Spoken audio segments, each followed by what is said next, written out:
வந்து ஒன்று நான் நோட் பண்ணுறேன். ஆக்சுவலாக இங்கே ஒரு கார் வந்துட்டு அவங்க வீட்டுக்குள்ளே போச்சு. அப்போ தான் நோட் பண்ணுறேன் அந்த ரோடெலாம் எப்படி போட்டிருக்காங்கன்னு சொல்லிட்டு. இங்கே பாருங்களேன்.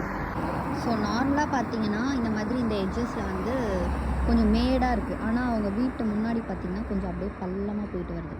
பிகாஸ் கார் போகவும் வரவும் வந்துட்டு கொஞ்சம் உங்களுக்கு ஈஸியாக இருக்கும். இதே மாதிரி நான் ஆப்போசிட் வீட்லேயும் பார்த்தேன். அதே மாதிரி தான் போட்டிருக்காங்க. நான் கூட நினச்சேன் இந்த வீட்டுக்காரங்க தான் இந்த மாதிரிலாம் போட்டிருக்காங்க அப்படின்னு சொல்லிட்டு. அதுக்கப்புறம் இந்த பக்கம் பார்த்தாலும் அதே மாதிரி கொஞ்சம் பள்ளமாக வீட்டுக்கு முன்னாடி அந்த மாதிரி போட்டிருக்காங்க. ஸோ ஏன் இந்த பக்கமும் அந்த மாதிரி தான் போட்டிருக்காங்க. கொஞ்சம் பள்ளமாக இருக்குது, பார்த்தா உங்களுக்கு தெரியும். நம்ம ஊர்லலாம் வந்து இந்த மாதிரி ரோடு போட்டாங்கன்னா வீட்டுக்குள்ளேயே போகாத மாதிரிலாம் கூட கல்லெல்லாம் தூக்கி முன்னாடி போட்டு போயிடுவாங்க. நம்மளே தான் அதெல்லாம் எடுத்து ஓரம் தள்ளி நம்மளுக்கு ஒரு பாதையை வந்து அமைச்சிட்டு அதுக்கப்புறம் காரோ பைக்கோ வெளியே எடுத்துகிட்டு வர்றது உள்ளே போகிறது அதெல்லாம் நம்ம பார்த்துக்கணும். ஸோ இதெல்லாம் வந்து கிரேட். நான் இப்போ தான் நோட்டே பண்ணுறேன் இது எல்லாமே. ஓ இதெல்லாம் இப்படிலாம் இருக்கா அப்படி சொல்லிட்டு.